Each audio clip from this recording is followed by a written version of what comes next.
দীঘায় এসেছেন, ভাবছেন রান্না করে খাবেন। তো রান্না করে দীঘায় খাওয়ার পুরো ডিটেলস, মানে কোথা থেকে বাজার করবেন, কোথায় দেবেন, কিভাবে রান্না করাবেন, কত খরচা পড়বে, সব জানতে পারবেন এই ভিডিওতে। নজর রাখুন।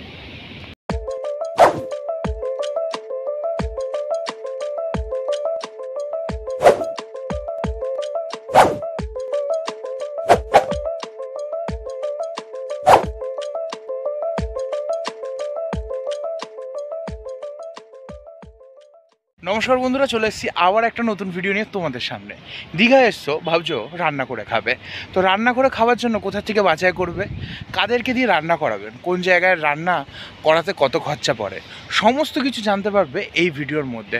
এছাড়া দীঘায় যখন আপনারা আসবেন, কিভাবে আসবেন, কোথায় থাকবেন, কি ঘুরবেন, সমস্ত কিছুর ডিটেলস পাবেন আমার এই চ্যানেলে।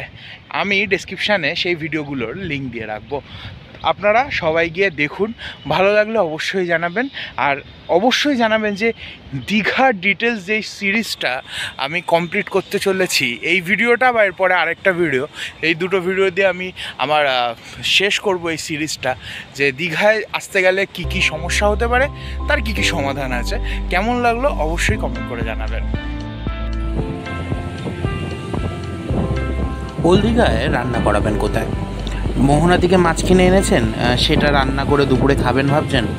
তার একদম ডিটেলস পুঙ্খানুপুঙ্খ বিশ্লেষণ আমি আমার এই ভিডিওর মাধ্যমে করে দেবো। আপনারা কত পয়সায়, কত টাকা দিয়ে কতটা রান্না করাতে পারবেন, তাও আমি আজকের এই ভিডিওতে আপনাদেরকে বলে দেবো। তো চলুন ভিডিওটা শুরু করা যাক।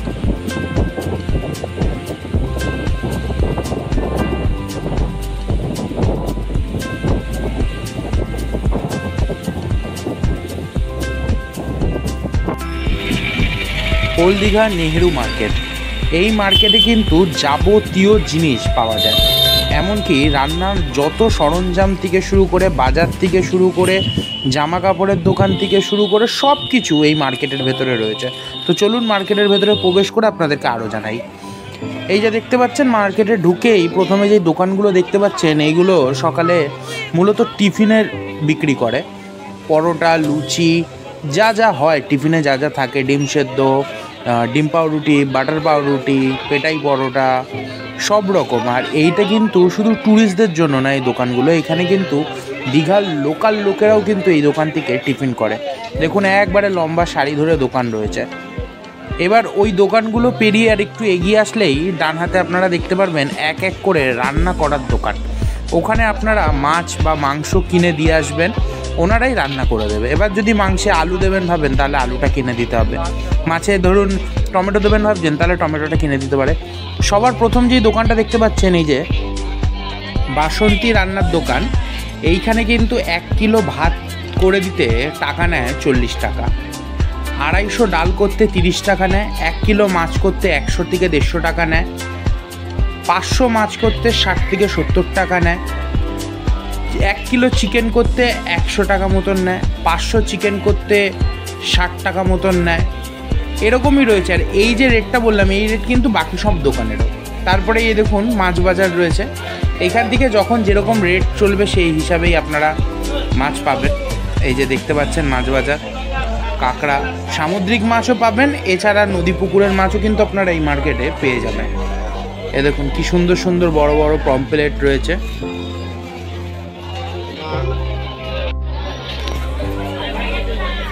এই মার্কেটে কিন্তু এই একটা না, এখানে কিন্তু এরকম একাধিক রান্না করে দেওয়ার দোকান রয়েছে, বিভিন্ন দোকান রয়েছে। সব জায়গায় কিন্তু মুরগি 1 কেজি, কেউ 100, কেউ 120, ঠিক আছে। তারপরে আপনার ধরুন মাছ 1 কিলো মাছ করতে 100 থেকে 150 টাকা, চিংড়ি মাছ 500 করতে 70 টাকা নেয়। এবার ডিপেন্ড করছে আপনারা কীরকম স্টাইলে বানাচ্ছেন তার উপরে। যদি সর্ষে দিয়ে করেন তাহলে তার দাম একটু বেশি থাকবে, আপনাদেরকে সর্ষের পাউচ প্যাক কিনে দিয়ে আসতে হবে। দেখুন একের পর এক দোকান, মহিলা দিদিরাই বেশিরভাগ এই দোকান সামলাচ্ছে, একের পর এক দোকান। এই দেখুন এখানে ডিম, থালা, বড় বড় কন্টেনার, যে কন্টেনার করে আপনারা এখান থেকে খাবারগুলো হোটেলে নিয়ে যেতে পারবেন, তারও ব্যবস্থা রয়েছে। মুদিখানা দোকান থেকে শুরু করে সব কিছুই কিন্তু আপনারা এখানে এই লাইন ধরে পেয়ে যাবেন। এবার দেখুন আস্তে আস্তে আপনাদেরকে সবজি বাজারের ভেতরে নিয়ে যাচ্ছি। ফল, সবজি, এই সব কিছুই কিন্তু আপনারা এই বাজারের মধ্যে পেয়ে যাবেন। এটা কিন্তু শুধু ট্যুরিস্টরাই এই বাজারটা ব্যবহার করে তা না, দীঘা চত্বরে যত হোটেল আছে সেই হোটেলেরও বাজার এখান থেকেই যায় এবং লোকাল মানুষরাও কিন্তু এই নেহেরু মার্কেটটাকেই কিন্তু মূলত ব্যবহার করে। আর দীঘার বুকে এই নেহেরু মার্কেটের নাম কিন্তু খুবই জনপ্রিয়।